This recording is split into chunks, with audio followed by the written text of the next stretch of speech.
দলকে আরো সমৃদ্ধ করবে এমনটাই প্রত্যাশা ক্রিকেট প্রেমীদের। শামীম ইকবাল, সময় সংবাদ, ঢাকা। বাংলাদেশের ক্রিকেট অঙ্গনে নতুন মুখ সাইফুদ্দিন ও শুভাশিস রায়। জাতীয় দলের হয়ে আন্তর্জাতিক অঙ্গনে সদ্যই পা রাখা এই দুই ক্রিকেটারের স্বপ্ন টাইগার দলের হয়ে নেতৃত্ব দেবেন সামনে থেকে। সেজন্যই বছরের প্রথম দিনেও জিমে ঘাম ঝরিয়েছেন এই দুজন। জানালেন দলে ডাক পেলে শতভাগ উজাড় করে দিতে চান নিজেদের, পাশাপাশি অনূর্ধ্ব 19 দলের হয়ে খেলার অভিজ্ঞতাগুলো কাজে লাগাতে চান জাতীয় দলের জার্সি গায়ে। শ্রীলঙ্কার বিপক্ষে শেষ টি-20তে শেষ উইকেটটি তুলে নিলেন সাইফুদ্দিন। অভিষেক সিরিজেই দলকে জয় এনে দেওয়ার সাক্ষী হয়ে রইলেন টাইগার দলের এই নবাগত সদস্য। একই সঙ্গে অধিনায়ক মাশরাফির বিদায়ী উপহারটাও এনে দিলেন সাইফ। টি-20-র মাধ্যমে জাতীয় দলের হয়ে আন্তর্জাতিক অভিষেক, স্বভাবতই উচ্ছ্বাস এই অলরাউন্ডারের কণ্ঠে। তবে টি-20 শুধু নয়, নিজেকে দেখতে চান টাইগারদের ওয়ানডে ড্রেসিং রুমেও। টি-20 ওয়ান ডে হয়েছে, যদিও আমার ইচ্ছে ছিল ওয়ানডে ডেবু হওয়ার, যাই হোক ব্যাপার না, ইনশাল্লাহ চেষ্টা থাকবে। সামনে প্রিমিয়ার লিগগুলো আছে, ওগুলোতে ভালো কিছু করলে হয়তো বা সিলেক্টেডে নজরে আসলে হয়তো বা ওয়ানডে চান্স পাবো।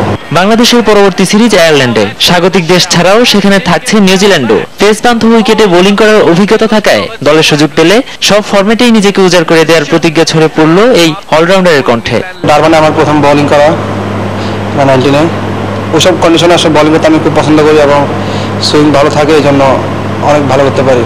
ব্যাটিং, বোলিং, ফিল্ডিং 3 ডিপার্টমেন্ট আমি ভালো করার চেষ্টা করবো। রাজ্জাক, সাকিব কিংবা মোহাম্মদ রফিকদের কথা বিবেচনায় রেখেই কিনা বরাবরই বাংলাদেশ স্পিন বান্ধব উইকেট বানিয়ে আসছে। নিজে পেস বোলার হলেও স্বীকার করছেন দেশের কন্ডিশন মোটেই পেস বান্ধব নয়। সাইফুদ্দিনের সঙ্গে কণ্ঠ মেলালেন টাইগার দলের আরেক নবাগত মুখ শুভাশিস রায়ও। তবে যে কোনো উইকেটে মানিয়ে নেওয়ার অনুপ্রেরণা হিসেবেও দেখা যায় প্রতিকূল কন্ডিশনকে, সেটি নিয়েই ভাবছেন এই দুই পেসার। আমাদের উইকেটগুলো অনেকগুলো স্লো, এরকম হেল্প পাওয়া যায় না পেস বোলারদের। তারপরে একটা আদর্শ পেস বোলার হতে হলে সবগুলো উইকেটে মানিয়ে নিতে হয়। তো যে উইকেটও যত তাড়াতাড়ি পিক করতে পারবে সে তত ভালো বোলার হতে পারবে। বিকেএসপির মতো উইকেটগুলোতে যেখানে ফ্ল্যাট ট্র্যাক থাকে, ব্যাটসম্যানরা সবসময় অ্যাডভান্টেজ পায়, পেস বোলারদের জন্য অত কিছু থাকে না। এইখানে যদি আমরা বল করে সার্ভাইভ করতে পারি, তো যখন আমাদের মানে আমরা পেস বোলারের উইকেটে হেল্প পাবো, হয়তো সেখানে আরও ভালো করতে পারবো। নোমান আব্দুল্লাহ, সময় সংবাদ, ঢাকা। এবার জানাবো ইন্ডিয়ান প্রিমিয়ার লিগ আইপিএল এর খবর। বৃথাই গেল স্যামুয়েল বদ্রির হ্যাট্রিক। কাইরন পোলার্ডের ব্যাটিং জাদুতে রয়্যাল চ্যালেঞ্জার্স বেঙ্গালুরুর বিপক্ষে দারুণ জয় পেয়েছে মুম্বাই ইন্ডিয়ান্স। টস হেরে ব্যাট করতে নেমে বিরাট কোহলির 50-তে 5 উইকেটে 142 রান সংগ্রহ করে বেঙ্গালুরু। জবাবে 4 উইকেটের নাটকীয় জয় পায় মুম্বাই। চিন্নাস্বামী স্টেডিয়ামে প্রথমে ব্যাটিংয়ে নেমে প্রতিপক্ষের নিয়ন্ত্রিত বোলিংয়ে খুব একটা সুবিধা করতে পারেনি বেঙ্গালুরু। ধীরগতির ব্যাটিংয়ে 22 রান করে দলীয় 63 রানে আউট হন ক্রিস গেইল। তবে ইনজুরি থেকে ফিরে এবারের আসরে প্রথমবারের মতো মাঠে নেমেই 62 রানের ইনিংস খেলেন বিরাট কোহলি। ডিভিলিয়ার্সের ব্যাটে আসে 19 রান। 142 রানের ছোট সংগ্রহকে পুঁজি করে বোলিংয়ে চমক দেয় বেঙ্গালুরু। দলীয় 7 রানেই 4 উইকেট তুলে নিয়ে মুম্বাইয়ের ব্যাটিংয়ের ভিত কাঁপিয়ে দেয় স্বাগতিক বোলাররা। হ্যাট্রিক করেন ক্যারিবীয় স্পিনার স্যামুয়েল বদ্রি। তবে পঞ্চম উইকেট পতনের পর ব্যাট হাতে চোখ ধাঁধানো এক ইনিংস খেলেন পোলার্ড।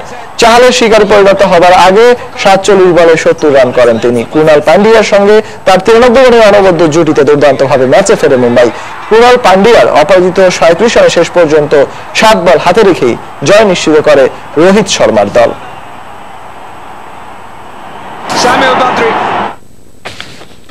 আইপিএল এর আরো খবর জানাবো। বাংলাদেশের ক্রিকেট ভক্তদের জন্য সবচেয়ে কাঙ্ক্ষিত ম্যাচ অনুষ্ঠিত হতে যাচ্ছে শনিবার। কলকাতার বিখ্যাত ইডেন গার্ডেন্সে মুখোমুখি হবে সাকিবের কলকাতা নাইট রাইডার্স এবং মোস্তাফিজের সানরাইজার্স হায়দ্রাবাদ। ম্যাচটি শুরু হবে